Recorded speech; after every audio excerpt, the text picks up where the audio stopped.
हम पढ़ने वाले हैं सप्तमी कक्षा की संस्कृत पाठ्य पुस्तक रुचिरा का चतुर्दश पाठ। पाठ का नाम है अनारिकायाः जिज्ञासा। इस पाठ के 2 भाग हमने पहले पढ़ लिए हैं और आज हम तीसरा भाग पढ़ेंगे। इस भाग में हम पाठ के प्रश्नोत्तरों का अभ्यास करेंगे। तो आइए जानते हैं प्रश्नों का समाधान।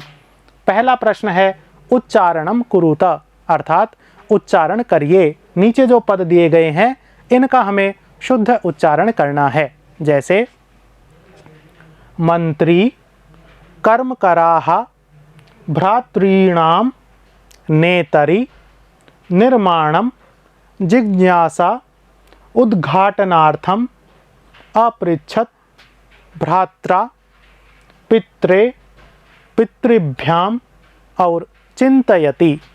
अब हम दूसरे प्रश्न को जानते हैं। दूसरा प्रश्न है अधोलिखितानां प्रश्नानां उत्तराणि लिखत, अर्थात नीचे लिखे गए प्रश्नों का उत्तर लिखिए। नीचे कुछ प्रश्न दिए गए हैं। प्रश्न में प्रश्नवाचक पद और उत्तरवाचक पद को पीले रंग से दिखाया गया है।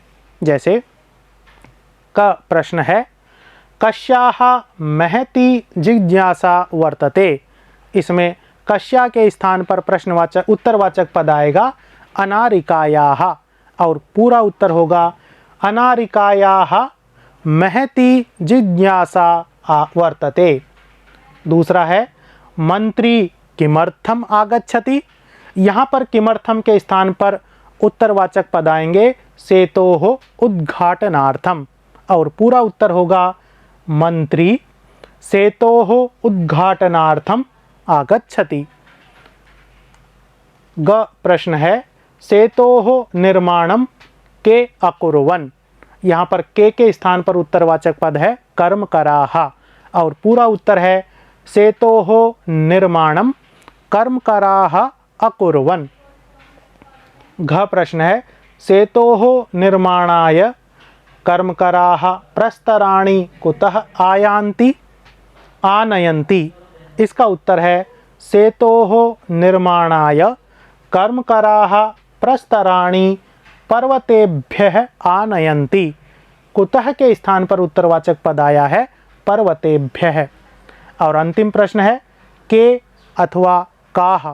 पाठ में केवल के ही है किंतु उत्तर स्त्रीलिंग बहुवचन का है, इसलिए हमने काह भी यहाँ पर प्रश्न के रूप में जोड़ा है।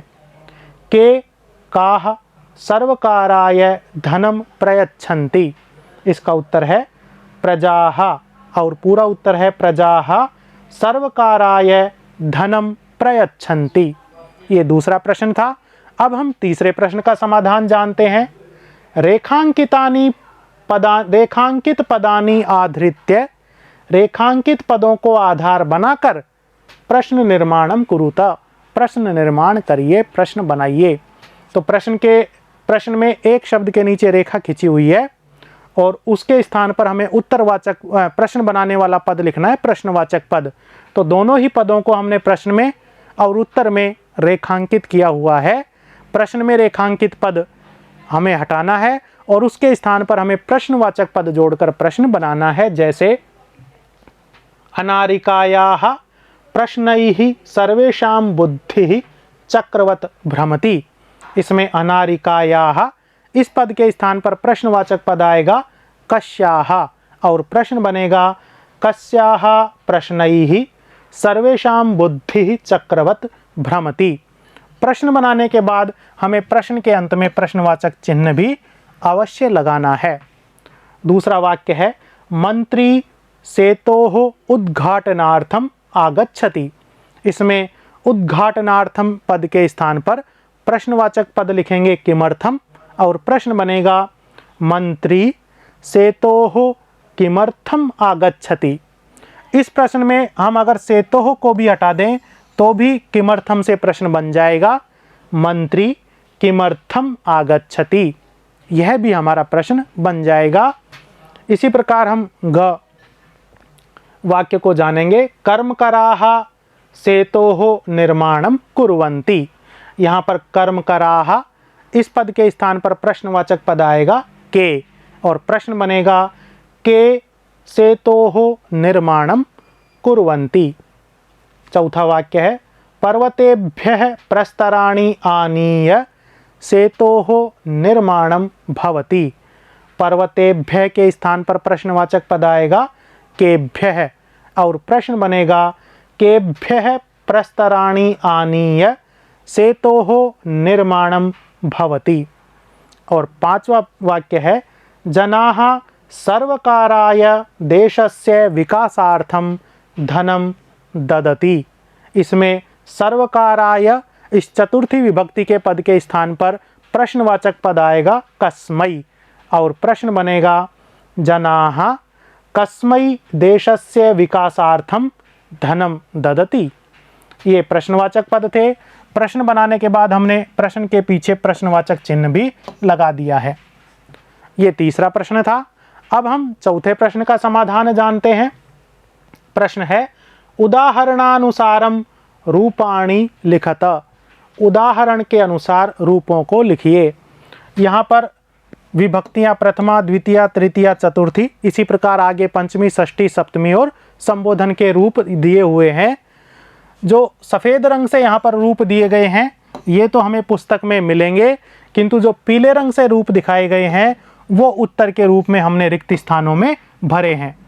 ये रूप ऊपर जो सफ़ेद रंग का पद है उसके अनुसार भरे जाएंगे। किस प्रकार भरे जाएंगे इनको हम जान लेते हैं। प्रथमा विभक्ति में जिस प्रकार रूप बनेगा पिता, पितरौ, पितरः, ये तीनों वचनों में बनेंगे, एक वचन में, द्विवचन में और बहुवचन में। उसी प्रकार हमें भ्रातृ शब्द के रूप बनाने हैं प्रथमा विभक्ति के। भ्राता, भ्रातरौ, भ्रातरः।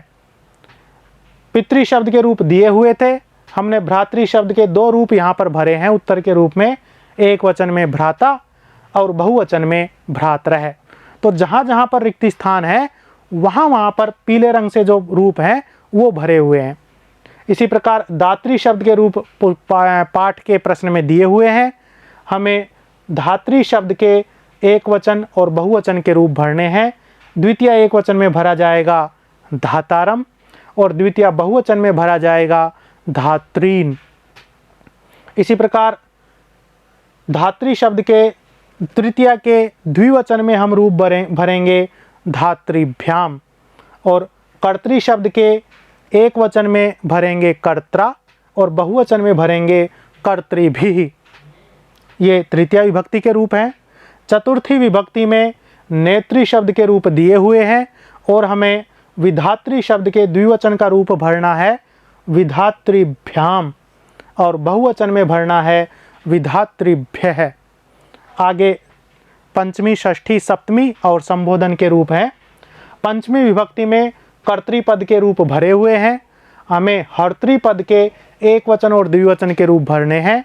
एक वचन में भरेंगे हर्तुः और द्विवचन में भरा जाएगा हर्तृभ्याम। इसी प्रकार पितृ शब्द के भरे हुए हैं। भ्रातृ शब्द का एक वचन में रूप आएगा भ्रातुः और बहुवचन में रूप आएगा भ्रातॄणाम। इसी प्रकार सवित्री शब्द के सप्तमी विभक्ति में रूप भरे हुए हैं और अभिनेत्री शब्द के सप्तमी विभक्ति के द्विवचन में भरा जाएगा अभिनेत्रोः और बहुवचन में भरा जाएगा अभिनेत्रीषु। इसी प्रकार जामात्री शब्द के संबोधन के रूप भरे हुए हैं। हमें नप्त्री शब्द के द्विवचन और बहुवचन के रूप भरने हैं। द्विवचन में भरा जाएगा हे नप्तरौ और बहुवचन में भरा जाएगा हे नप्तरः। तो इस प्रकार हमने ऋकारांत पुंलिंग शब्दों के प्रथमा विभक्ति से लेकर संबोधन तक के रूपों को जाना है और रिक्त स्थानों में भरा है। यह हमारा चौथा प्रश्न था। अब हम पांचवें प्रश्न का समाधान जानते हैं। कोष्ठकेभ्यः समुचित पदानि चित्वा रिक्त स्थानानि पूरयत। कोष्ठक में दिए गए जो पद हैं उनमें से उचित पद को चुनकर रिक्त स्थान भरने हैं। कोष्ठक में हमें दो दो पद मिलेंगे।